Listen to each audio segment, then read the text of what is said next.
Hi guys, my name is Laura and I am an empowerment coach, and if you haven't met me already, I work one-to-one with people in groups and I do all sorts of stuff to help you live your best life.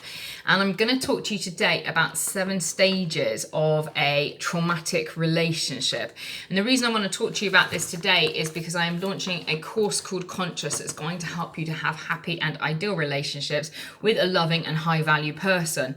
And part of having those conscious relationships is becoming aware of the things that people who are traumatic and toxic to be in relationships with do in the beginning stages. So the very first one that I would like to talk to you about is love bombing. And if you haven't heard of love bombing yet, let me tell you a little bit about you, about it. Maybe you're a love bomber. So love bombing is where somebody comes in and it's like attention. And what they want to do is kind of get you addicted to them, okay?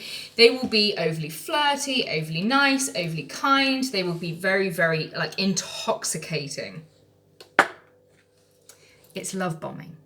Now, love bombing is not just a strategy of narcissists, because you probably would have heard this used in strategies for narcissists as well.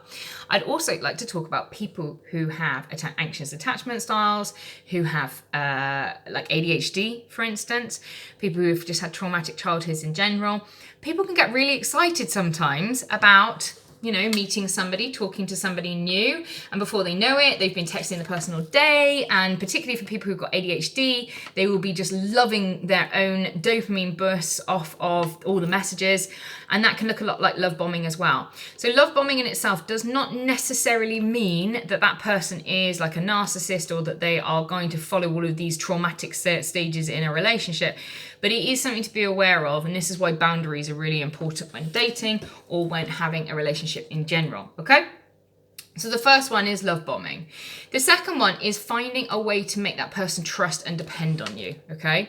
Now, trust and dependency, it could look like, just somebody being like, oh my God, I've never met anybody like you. You're special, you're different, And then it could be something as small as like asking somebody to do something for you, to create some level of kind of trust and dependency within you. And again, trust and dependency can be very healthy things in relationships. It depends on how this is being utilized. So don't just look at like this person's trying to make me trust them. But if somebody is trying to make you dependent upon them, that might be a little bit of a red flag there for me, okay? The third stage is the criticism and devaluation stage. And this is very, very commonly seen in people with personality disorders such as narcissism. Can show up as well in borderline as well, and sometimes could probably show up with ADHD as well. With that rejection sensitivity dysphoria, where maybe there may be a perceived rejection, and so they may kind of go into the criticism and devaluation to kind of as a protection stance.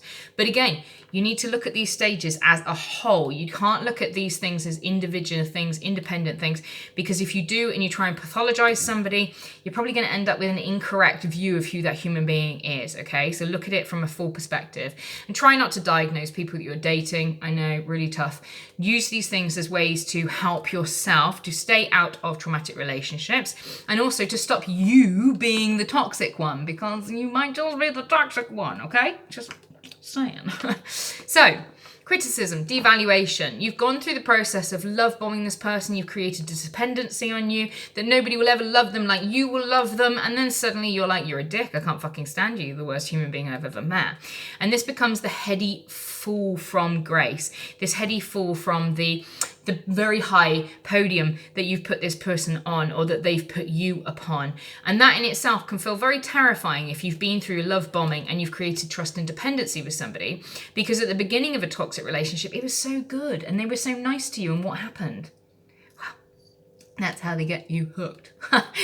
So then steps in manipulation and gaslighting. Now, what is gaslighting? Gaslighting is basically where you manipulate somebody else's view or understanding of reality to make them mistrust themselves. It's probably the easiest way of describing it.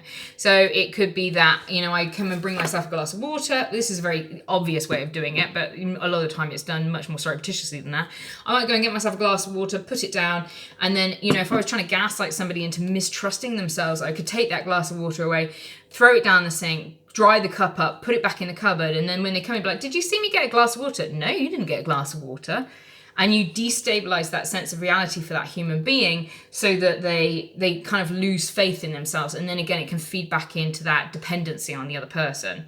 So, and they're much easier to manipulate. When somebody doesn't trust their own self or their own judgment of life, it's much easier to manipulate them. Please do not use these as tips or ways of fucking somebody up, by the way. This is an educational video to help you not to be more toxic. Not to be more toxic. Not to be more toxic.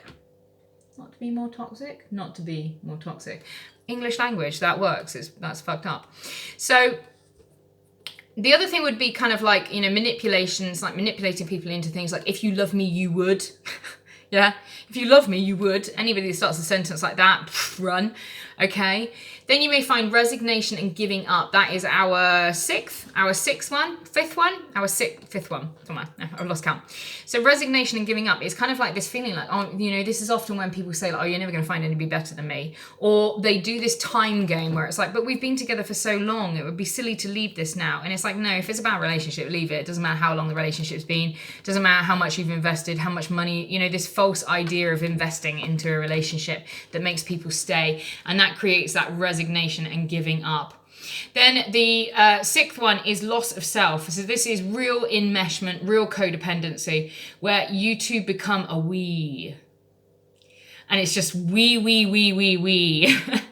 And it's like, who are you? Who was I? Who was I before this relationship? And because you become so enmeshed with this other person, so entangled with this other person, the thought of leaving them is absolutely terrifying. And so you never do. And then you'll find that you become addicted to the cycle. So because you've lost yourself, because you've given up, because you've resigned, because there's been some manipulation, you've been devalued, you've been criticized, and because you go through the cycle of love bombing, trust, dependency, criticism, devaluation, you get addicted to the cycle. I literally see clients that come in and they're like, oh God, I just like, they're addicted to their own chemistry. And they subconsciously create more and more trauma and pain in their lives because they are addicted to their own endorphins. They're addicted to their own chemistry, their own hormones of cortisol and norepinephrine and ephedrine. And it's all of these things that make them feel like, and they love it, but they also hate it. And so they get stuck in these trauma-drama cycles. And these trauma-drama cycles can go on for lifetimes. Well, it's a bit dramatic, but for lifetimes. So if you don't get this in check.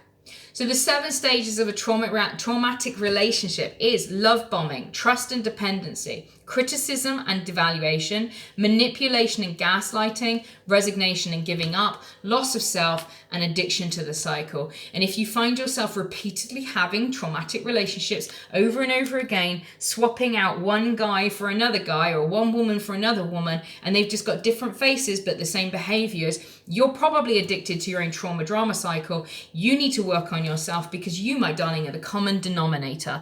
And if you're drawing in bad people, it's not because the world is filled with bad people, it's because you are drawing in bad people.